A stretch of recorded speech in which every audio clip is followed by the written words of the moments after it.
वंदे मातरम प्यारे साथियों, आज की क्लास में हम 23 जनवरी के करंट अफेयर्स को देखने वाले हैं। क्लास आपके लिए इम्पोर्टेंट रहेगी, आपकी एग्जाम में प्रश्न देखने को मिलेगा इस क्लास से आपको।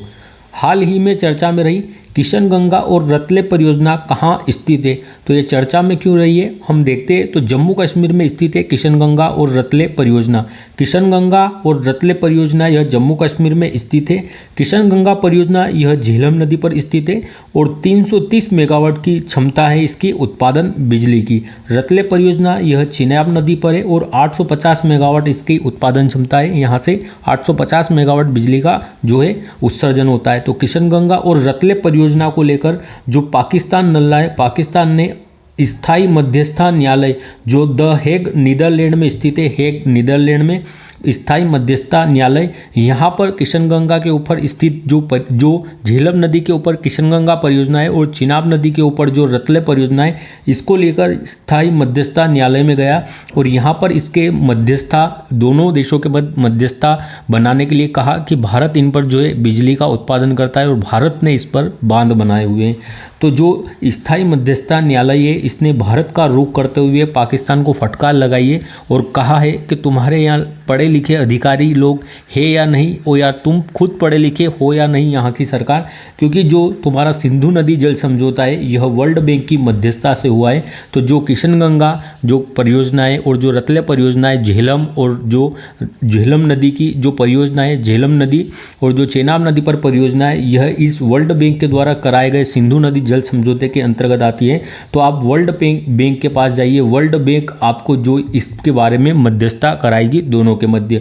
तो इसको फटकार लगाई है पाकिस्तान को और यहाँ पर कहा है कि आप वर्ल्ड बैंक के पास जाइए अगर आपको कोई समस्या है इन परियोजनाओं को लेकर। सिंधु नदी जल समझौता 1960 में होता है और जो सिंधु नदी है और सिंधु की जो सहायक नदी है, इनके मध्य भारत और पाकिस्तान के मध्य जो है जल का बंटवारा किया था। उत्तर की जो 3 नदियाँ हैं सिंधु, झेलम और चिनाब, इन 3 नदियों के 80% जल का उपयोग पाकिस्तान करेगा और 20% जल का उपयोग भारत करेगा।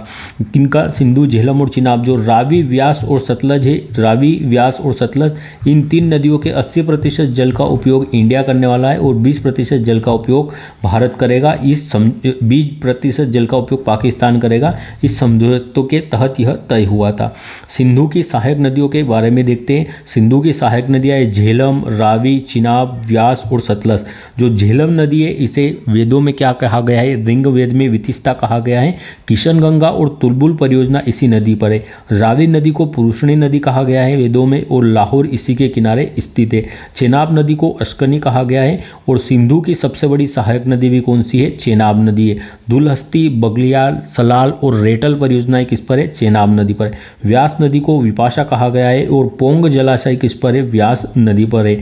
सतलुज नदी को सतुद्री कहा गया है और शिपकिला दर्रा जो हिमाचल प्रदेश में है, यहाँ से यह भारत में प्रवेश करती है।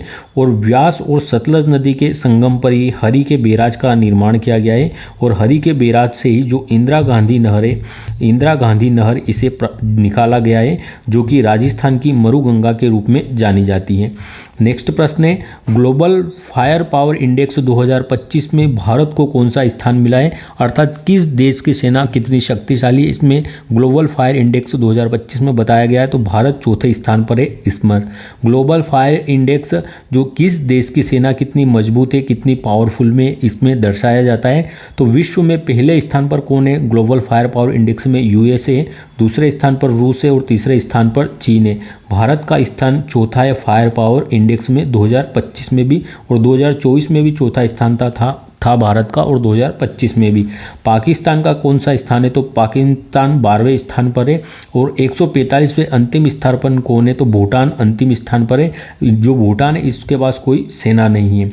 भारत में आर्मी डे कब मनाया जाता है? सेना दिवस 15 जनवरी को मनाते हैं हम। जो होस्ट कौन था इस बार 15 जनवरी को आर्मी डे के आयोजन का? तो पुणे महाराष्ट्र में इसका आयोजन होता है। आर्मी चीफ वर्तमान में उपेंद्र त्रिवेदी जी है। एयरफोर्स के चीफ कौन है हमारे? जो अमरप्रीत अमित सिंह एयरफोर्स के चीफ है, और दिनेश त्रिपाठी हमारे जो है नेवी के हेड है वर्तमान में, दिनेश त्रिपाठी। और CDS कौन है हमारे वर्तमान में चीफ ऑफ डिफेंस स्टाफ, तो यह अनिल जी चौहान है। और पहले कौन थे, तो विपिन रावत जी पहले हमारे CDS थे। भूटान की राजधानी क्या है, तो थिम्पू भूटान की राजधानी है। यहाँ की मुद्रा न्यूगल ट्रम है, और इसे थंडरबोल्ट कंट्री भी कहा जाता है। भूटान को आपको ध्यान में रखना है कुछ बातें। नेक्स्ट है ग्लोबल डेटा की शीर्ष 2025 वैश्विक बैंकों की सूची में किस भारतीय बैंक को शामिल किया गया है, तो ग्लोब डेटा की शीर्ष 25 वैश्विक बैंकों की सूची में भारत की 3 बैंकों को शामिल किया गया है। HDFC बैंक, ICICI बैंक और SBI बैंक को शामिल किया गया है। ग्लोबल डाटा की विश्व की 25 सर्वश्रेष्ठ बैंकों में भारत की 3 बैंकों को शामिल किया गया है। और यह रिपोर्ट बाजार पूंजीकरण अर्थात उनका मार्केट कैप वर्तमान में कितना है, इसके आधार पर यह जारी हुआ था। और विश्व की सर्वश्रेष्ठ 25 बैंकों में भारत की 3 बैंकों को शामिल किया गया है।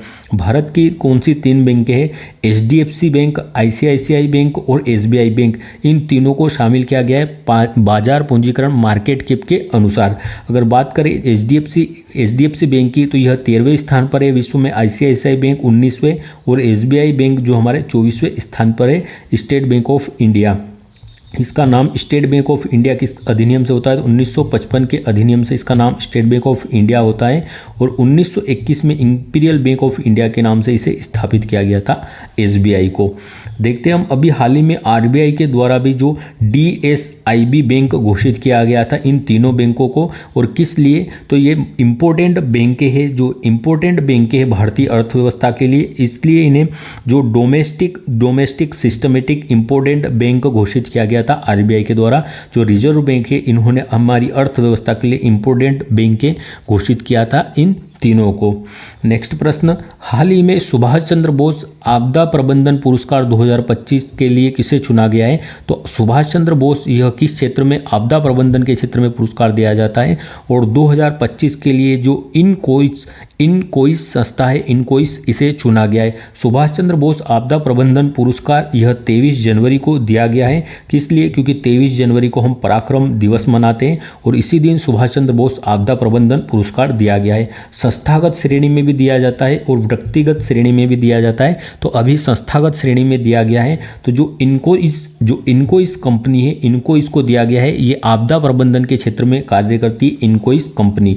और संस्थागत श्रेणी में इसे कितनी राशि मिली है, तो 51 लाख रुपए की राशि दी जाती है संस्थागत श्रेणी में सुभाष चंद्र आपदा प्रबंधन पुरस्कार के लिए, और व्यक्तिगत श्रेणी में 5 लाख रुपए की राशि दी जाती है। और यह आपदा प्रबंधन पुरस्कार कब से प्रारंभ होता है, 2019 से प्रारंभ होता है सुभाष चंद्र बोस आपदा प्रबंधन पुरस्कार। जो इनकोइस है भारतीय राष्ट्रीय महासागर सूचना सेवा केंद्र, महासागर की गतिविधियों को लेकर यह केवल 10 मिनट में ही जो सुनामी है, जो चक्रवात है, उसकी सूचना देने में सक्षम है और सटीक सूचना देती है। इसलिए इनकोइस को जो सम्मानित किया गया है सुभाष चंद्र बोस आपदा प्रबंधन पुरस्कार से। संस्थागत श्रेणी में 51 लाख रुपए की राशि दी गई है। भारतीय राष्ट्रीय महासागर सूचना सेवा केंद्र को 1999 में इसकी स्थापना होती है और हैदराबाद में इसका हेडक्वार्टर है। यह सुनामी और चक्रवात की सूचना देने का कार्य करती है। DRDO संस्था की बात करें तो DRDO की स्थापना 1 जनवरी 1958 को हुई थी। इसके पहले हेड कौन थे, तो दौलत कोठारी जी इसके पहले हेड थे। वर्तमान में इसके हेड कौन है, तो समीर कामत वर्तमान में इसके हेड है और दिल्ली में इसका मुख्यालय है। इसरो की अगर बात करें तो 15 अगस्त 1969 को इसकी स्थापना होती है और वी नारायण अभी हाल ही में इसके हेड बने हैं S सोमनाथ जी की जगह, और बेंगलुरु में इसका मुख्यालय है।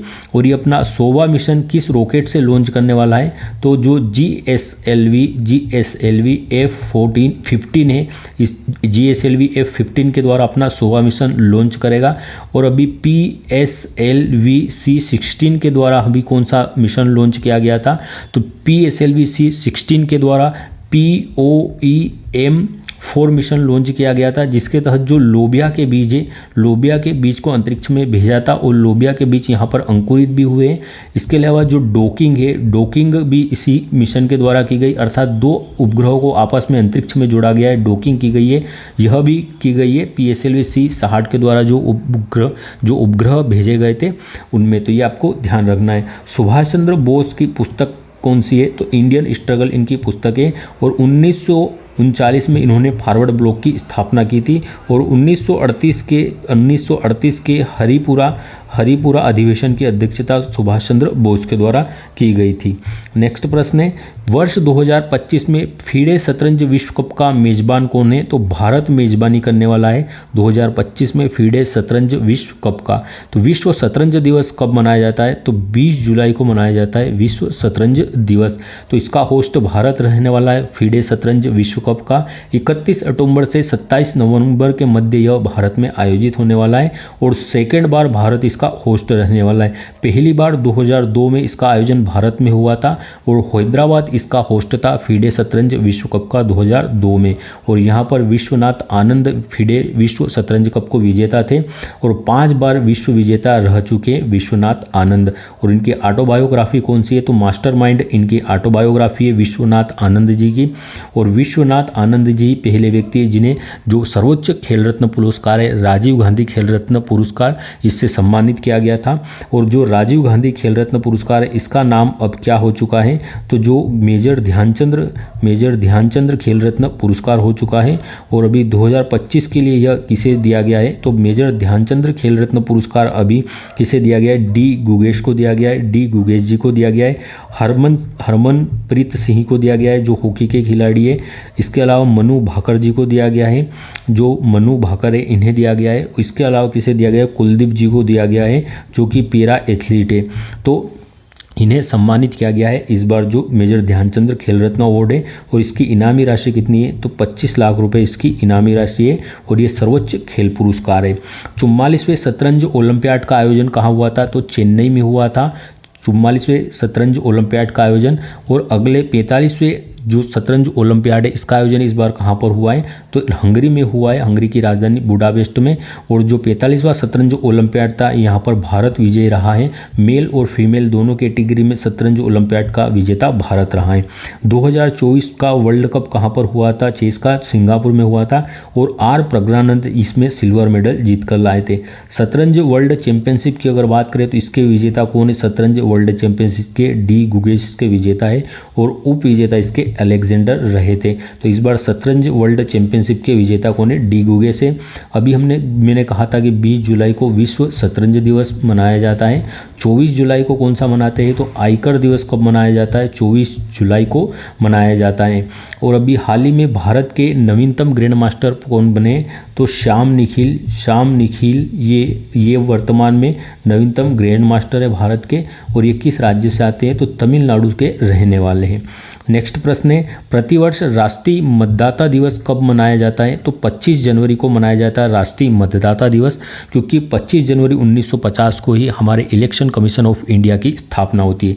राष्ट्रीय मतदाता दिवस यह 25 जनवरी को मनाते हैं क्योंकि 25 जनवरी 1950 को चुनाव आयोग की स्थापना होती है और इस बार यह 15वां क्रम है राष्ट्रीय मतदाता दिवस का। 2011 से राष्ट्रीय मतदाता दिवस हमने मनाना प्रारंभ किया था। फर्स्ट निर्वाचन आयुक्त कौन थे हमारे? तो फर्स्ट मुख्य निर्वाचन आयुक्त सुकुमार सेन थे।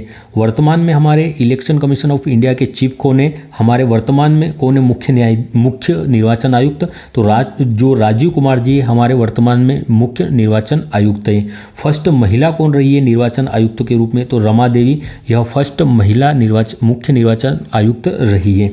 इस बार की थीम क्या रखी गई है राष्ट्रीय मतदाता दिवस की? तो मतदान से बढ़कर कुछ नहीं, मतदान से बढ़कर कुछ नहीं इस बार की थीम रखी गई है राष्ट्रीय मतदाता दिवस की। पिछली बार भी यही थीम थी। 23 जनवरी को कौन सा दिवस मनाया हमने? तो पराक्रम दिवस 23 जनवरी को मनाया गया है सुभाष चंद्र बोस जी की याद में। 24 जनवरी को राष्ट्रीय बालिका दिवस मनाया जाता है और 25 जनवरी को राष्ट्रीय मतदाता दिवस मनाया जाता है। ऐसे ही अगर हम दिसंबर के देखेंगे तो 23 दिसंबर को हम कौन सा दिवस मनाते हैं? तो 23 दिसंबर को किसान दिवस मनाया जाता है। 24 दिसंबर को कौन सा दिवस मनाया जाता है? तो राष्ट्रीय उपभोक्ता संरक्षण दिवस। राष्ट्रीय उपभोक्ता संरक्षण दिवस 24 दिसंबर को मनाते। 25 दिसंबर को हम सुशासन दिवस मनाते हैं। सुशासन दिवस मनाया जाता है, अटल बिहारी वाजपेयी जी की जयंती है। और 26 दिसंबर के दिन हम वीर बाल दिवस मनाते हैं। वीर बाल दिवस हम कब मनाते हैं? तो 26 दिसंबर को मनाते हैं। तो 23 दिसंबर किसान दिवस, 24 दिसंबर को राष्ट्रीय उपभोक्ता संरक्षण दिवस, 25 दिसंबर को सुशासन दिवस और 26 दिसंबर को वीर बाल दिवस मनाया जाता है। आर्टिकल 324 से आर्टिकल 329 के अंतर्गत जो chief election commission of India है, इसका वर्णन है। और आर्टिकल 326 से जो वह हमें सार्वभौमिक मताधिकार का अधिकार प्रदान करता है। और 18 वर्ष से अधिक या 18 वर्ष का कोई भी व्यक्ति मतदान के लिए वह मतदान दे सकता है। और 21 वर्ष से 18 वर्ष उम्र कब की गई घटाकर मतदान की, तो जो 61वां कॉन्स्टिट्यूशन अमेंडमेंट था इसके द्वारा मतदान की सीमा को घटाया गया था।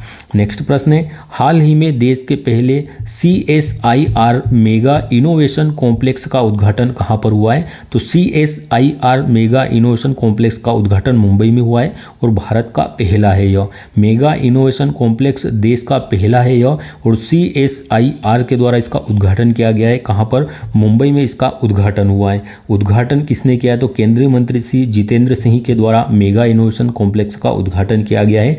और इसे इस किस क्षेत्र में यह कार्य करेगा, तो स्टार्टअप को बढ़ावा देने के लिए और इंक्यूबेटर की स्थापना करने में यह जो संस्थान है या जो केंद्र है यह सहायता करने वाला है, मेगा इनोवेशन कॉम्प्लेक्स। CSIR अगर इसकी फुल फॉर्म देखोगे आप तो council of scientific industrial research, council of scientific industrial research इसकी फुल फॉर्म है। 1942 में इसकी स्थापना होती है और प्रधानमंत्री इसके हेड होते हैं CSIR के, ये ध्यान में रखना है आपको। नेक्स्ट प्रश्न हमारा, हाल ही में भारत का पहला एयर टैक्सी प्रोटोटाइप शून्य लॉन्च करने वाली एरोस्पेस स्टार्टअप सरला एविएशन का मुख्यालय कहाँ है, तो एयर टैक्सी को लॉन्च किया है, एयर टैक्सी प्रोटोटाइप को, और शून्य इसका नाम रखा है। और एरोस्पेस स्टार्टअप कंपनी है यह सरला एविएशन, तो इसका मुख्यालय कहाँ पर है, बेंगलुरु में। शून्य को लॉन्च किया है, यह भारत का पहला एयर टैक्सी प्रोटोटाइप है, अर्थात अभी प्रोटोटाइप है, केवल एक नमूने के तौर पर तैयार किया गया है। और सरला एविएशन जो एरोस्पेस के क्षेत्र में कार्य करती है इसके द्वारा बनाया गया है। सरला एविएशन के द्वारा जो एरोस्पेस स्टार्टअप है, बेंगलुरु में मुख्यालय है इसका। और इसकी क्षमता कितनी है शून्य की, तो जो प्रोटोटाइप है इसकी क्षमता 20 से 30 किलोमीटर की रेंज रहने वाली, अर्थात ये लेके उड़ सकता है इंसान को, एयर टैक्सी होगी। 680 kg यह ले जा सकता है, 20 से 30 किलोमीटर इसकी रेंज रहेगी, 680 kg की क्षमता रहेगी इसकी भार उठाने की। 6 यात्रियों को यह सफ़र करा सकता है। इलेक्ट्रिक रहेगा, अर्थात इससे शून्य प्रदूषण होगा, इसलिए इसका नाम शून्य रखा है। ट्रैफिक की समस्या में भी कमी आएगी और टाइम सेविंग भी होने वाला है इसके द्वारा, जो एयर टैक्सी होगी इसके द्वारा, तो इसका नाम शून्य है और बेंगलुरु की कंपनी ने इसे लॉन्च किया है। नेक्स्ट प्रश्न है, हाल ही में स्वामित्व योजना के तहत संपत्ति कार्ड वितरित करने वाला पूर्वोत्तर का पहला राज्य कौन सा है, तो मिजोरम पहला राज्य बना है जिसने स्वामित्व योजना के तहत संपत्ति कार्ड को वितरित किया है। स्वामित्व योजना अभी हमने देखा था कि 65 लाख से अधिक स्वामित्व का योजना के तहत संपत्ति कार्ड प्रधानमंत्री जी द्वारा दिए गए थे। तो स्वामित्व योजना में जो संपत्ति है उसका मालिकाना हक दिया जाता है और संपत्ति कार्ड दिए जाते हैं इसके तहत। 24 अप्रैल 2020 को यह योजना प्रारंभ होती है पंचायती राज मंत्रालय के द्वारा। और नॉर्थ ईस्ट इंडिया का पहला राज्य मिजोरम बना है जिसने स्वामित्व योजना के तहत संपत्ति कार्ड का वितरण किया है। पूर्वोत्तर के राज्यों का अगर गठन के बारे में देखें तो अरुणाचल प्रदेश, मिजोरम, अरुणाचल प्रदेश और मिजोरम की स्थापना कब होती है, तो 1987 में इनकी स्थापना होती है। नागालैंड की स्थापना 1963 में होती है और इसके लिए 13वां कॉन्स्टिट्यूशन अमेंडमेंट होता है। जो हमारा मणिपुर है, मणिपुर की स्थापना 1972 में होती है। मणिपुर, त्रिपुरा और मेघालय इनकी स्थापना 1972 में होती है और 1975 में जो हमारा सिक्किम है इसकी स्थापना होती है। ये आपको ध्यान रखना है पूर्वोत्तर राज्यों के बारे में। मिजोरम में ही ब्लू माउंटेन कहाँ पर स्थित है, तो मिजोरम में स्थित है ब्लू माउंटेन। और यहीं पे हमारी कौन सी झील स्थित है, तो लोकटक झील स्थित है। और मणिपुर में स्थित है। मणिपुर में कौन सी झील स्थित है, तो लोकटक झील हमारी मणिपुर में स्थित है, लोकटक झील। और केबुल लामजाओ राष्ट्रीय उद्यान भी कहाँ पर है, मणिपुर में है, लोकटक झील के ऊपर ही है केबुल लामजाओ राष्ट्रीय उद्यान। नेक्स्ट प्रश्न, हाल ही में पांग साउ दर्श अंतर्राष्ट्रीय महोत्सव 2025 कहाँ हुआ है, तो पांग साउ दर्श अंतर्राष्ट्रीय महोत्सव है यह और इसका आयोजन कहाँ, अरुणाचल प्रदेश में होता है। पांग साउ दर्रा कहाँ पर है, तो पांग साउ दर्रा अरुणाचल प्रदेश में है, इसलिए पांग साउ दर्रे के पास में ही यहाँ पर एक स्थान पर इस महोत्सव का आयोजन होता है, पांग साउ महोत्सव का। और जो जो नामपोंग स्थान है अरुणाचल प्रदेश का, यहाँ पर इसका आयोजन होता है महोत्सव का। और भारत और म्यांमार के मध्य ही स्थित है पांगसाऊ दर्रा, और ये पटकाई की पहाड़ियाँ हैं यहाँ पर स्थित है भारत म्यांमार के मध्य पांगसाऊ दर्रा। और इसलिए पांगसाऊ जो उत्सव है यह अरुणाचल प्रदेश में मनाया जाता है। और यह किस लिए मनाया जाता है, किस याद में, तो जब जापानी सेना थी, जो जापानी सेना थी और जो मित्र देश है, जापानी सेना और मित्र देश के मध्य यहाँ पर संघर्ष हुआ था नामपोंग जगह पर। और इसलिए इस जो युद्ध हुआ था, संघर्ष हुआ था, इसके सम्मान में पांगसाऊ दर्रे के पास में यहाँ पर यह पांगसाऊ महोत्सव का आयोजन होता है। और यह युद्ध कब होता है जापानी सेना और मित्र देशों के मध्य, तो सेकेंड वर्ल्ड वॉर के दौरान यह युद्ध होता है। यहाँ के सीएम कौन है वर्तमान में, तो अरुणाचल प्रदेश के सीएम है पेमा खांडू जी। अरुणाचल प्रदेश में मुख्य दर्रे और है बोमडीला दर्रा, दिफू दर्रा, यांगयाब दर्रा। ये कहाँ पर स्थित है, अरुणाचल प्रदेश में। और यांगयाब दर्रे के पास से ही जो यांगयाब दर्रे से ही जो ब्रह्मपुत्र नदी है हमारी, ब्रह्मपुत्र नदी यह कहाँ पर प्रवेश करती है, अरुणाचल प्रदेश में प्रवेश करती है। और कौन सा यहाँ पर कौन सा पर्वत है, तो जो नामचा बरवा पर्वत है, नामचा बरवा पर्वत से यह भारत में प्रवेश करती है। जो नग्गा पर्वत है, नग्गा पर्वत से लेकर तो नामचा बरवा पर्वत तक जो हिमालय का विस्तार है, यहाँ पर पूर्व में नग्गा पर्वत है, तो नग्गा पर्वत से नामचा बरवा पर्वत तक हिमालय का विस्तार है। लगभग 2500 किलोमीटर में हिमालय विस्तारित है। जो हमारा ट्रांस हिमालय है, ट्रांस हिमालय इसकी 4 श्रेणियाँ है, काराकोरम, लद्दाख, जास्कर और महाभारत श्रेणी, जो कि तिब्बत वाले क्षेत्र में आती है। काराकोरम श्रेणी पर ही हमने कल देखा था सियाचिन ग्लेशियर है हमारा। और काराकोरम श्रेणी पर ही हमारी K2 जो गोडविन ऑस्टिन चोटी यह स्थित है। 8611 मीटर इसकी ऊंचाई है और भारत की सबसे ऊंची चोटी है। तो जो ट्रांस हिमालय की 3 श्रेणियां हैं, काराकोरम, लद्दाख, जास्कर, यहीं पर स्थित है ट्रांस हिमालय में। इसके बाद ट्रांस हिमालय है, इसके बाद महान हिमालय है जिन्हें वृहद हिमालय भी कहते हैं। इसके बाद लघु हिमालय है, जिसके बाद लघु हिमालय के बाद शिवालिक है। लघु हिमालय की हमारी अलग अलग श्रेणियाँ हैं, जैसे पेर पंजाल श्रेणी है, कुमायूं हिमालय है, नेपाल हिमालय है। तो इस तरीके से लघु हिमालय में छोटी छोटी जो पहाड़ियाँ हैं इन्हें नाम दिया गया है। और जो लघु हिमालय है यहीं पर छोटे छोटे घास के मैदान हैं, जिन्हें जम्मू कश्मीर में किस नाम से जानते हैं हम, तो जम्मू कश्मीर में इन्हें हम किसके नाम से जानते हैं, सोनमर्ग और गुलमर्ग के नाम से जानते हैं। और उत्तराखंड में इन्हें बुग्याल और पयार के नाम से जाना जाता है, छोटे छोटे घास के मैदानों को। अब हम कल के प्रश्नों को रिवाइज कर लेते हैं। पहला प्रश्न है हमारा, हाल ही में गंभीर रूप से संकटग्रस्त श्रेणी में शामिल और वर्ष 2040 तक विलुप्त होने वाला याला ग्लेशियर कहाँ स्थित है, तो यह नेपाल में स्थित है याला ग्लेशियर। येडेलमैन ट्रस्ट बैरोमीटर 2025 में भारत को कौन सा स्थान मिला है, अर्थात कितनी विश्वसनीयता है यहाँ की मीडिया सरकार पर, यहाँ की जनता की, तो भारत तीसरे स्थान पर रहा है इसमें। हाल ही में ब्रांड फाइनेंस की IT सेवा रैंकिंग 2025 में किसे वैश्विक स्तर पर दूसरा स्थान मिला है, तो IT सेवा रैंकिंग में जो हमारी टाटा कंसल्टेंसी सर्विस है इसे दूसरा स्थान मिला है।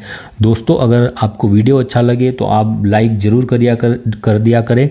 और अगर आपको कुछ बात कहनी है या मुझ तक कोई अपनी बात पहुंचाना चाहते हैं तो कमेंट भी ज़रूर कर दिया करें। आपके कमेंट से एक मोटिवेशन मिलता है और आपके लिए निरंतर सतत क्लास लाने का प्रयास किया जाता है, क्योंकि समस्याएं तो हर व्यक्ति के जीवन में होती है। मेरे जीवन में भी कुछ समस्याएं आती होगी प्रतिदिन, या किसी दिन तो कोई प्रॉब्लम या कोई समस्या उत्पन्न होती ही होगी। तो उन समस्याओं से लड़कर भी मैं आपके लिए क्लास लाता हूँ, उन्हें भी एडजस्ट करता हूँ और आपके लिए भी क्लास लेकर आता हूँ। तो आप हौसला बढ़ाने के लिए कमेंट जरूर कर दिया करिए, ताकि मुझे आप और दृढ़ रहूँ मैं अपने यह कार्य के लिए और आपको वीडियो में निरंतर उपलब्ध कराता रहूँ क्लास का। हाल ही में केंद्र सरकार ने जीवाणुओं से शून्य अपशिष्ट बायोप्लास्टिक विकसित करने के लिए किससे सहयोग किया है, तो IIT मद्रास और केंद्र सरकार ने सहयोग कर ऐसी प्लास्टिक जो शून्य अपशिष्ट उत्सर्जित कर ऐसी बायोप्लास्टिक का निर्माण किया जाएगा। चर्चा में रही तोप प्रणाली ट्रोजन 155 को भारत सरकार ने किसके सहयोग से विकसित किया है, तो फ्रांस के सहयोग से, और अर्मेनिया को इसे निर्यात किया जाएगा। चर्चा में रहे केप टाउन कन्वेंशन का संबंध किससे? विमानन क्षेत्र से। केंद्र सरकार ने बेटी बचाओ बेटी पढ़ाओ योजना की 10वीं वर्षगांठ कब मनाई है? 22 जनवरी को। 23 जनवरी को मनाए गए राष्ट्रीय पराक्रम दिवस का संबंध किससे? नेताजी सुभाष चंद्र बोस से। हाल ही में आपदा जोखिम चेतावनी प्रणाली कवचम का शुभारंभ किसने किया है? तो केरल के द्वारा किया गया है। 10,000 रुपये की वित्तीय सहायता वाली दीनदयाल उपाध्याय भूमिहीन कृषि मजदूर कल्याण योजना किसने प्रारंभ की है? छत्तीसगढ़ सरकार ने। अब आज के प्रश्नों को देख लेते हैं। किशनगंगा और रतले परियोजना का कहाँ स्थित है? तो ये जम्मू कश्मीर की परियोजना है। ग्लोबल फायर पावर इंडेक्स में भारत को कौन सा स्थान मिला है? चौथा स्थान मिला है। शीर्ष 25 वैश्विक बैंकों की सूची में किस भारतीय बैंकों को शामिल किया गया है? HDFC बैंक, ICICI बैंक और SBI को शामिल किया गया है। सुभाष चंद्र बोस आपदा प्रबंधन पुरस्कार 2025 संस्थागत श्रेणी में इनको इसको दिया गया है। वर्ष 2025 में फीडे शतरंज विश्व कप का मेजबान कौन रहने वाला है? भारत रहने वाला है। प्रतिवर्ष राष्ट्रीय मतदाता दिवस कब मनाया जाता है? 25 जनवरी को। पहले CSIR मेगा इनोवेशन कॉम्प्लेक्स का उद्घाटन कहाँ पर हुआ है? तो यह पहला है बेंगलुरु में इसका उद्घाटन हुआ है। भारत का पहला एयर टैक्सी प्रोटोटाइप शून्य लॉन्च करने वाली एरोस्पेस स्टार्टअप सरला एविएशन का मुख्यालय कहाँ पर है? तो बेंगलुरु में इसका मुख्यालय होने वाला है। स्वामित्व योजना के तहत संपत्ति कार्ड का वितरण करने वाला पूर्वोत्तर का पहला राज्य कौन सा बना है? मिजोरम बना है। पांग साउ दर्श राष्ट्रीय महोत्सव 2025 कहाँ हुआ है? तो पांग साउ दर्श यह दर्रा कहाँ पर है? अरुणाचल प्रदेश में। यहाँ पर इस महोत्सव का आयोजन हुआ है। धन्यवाद। जय हिंद।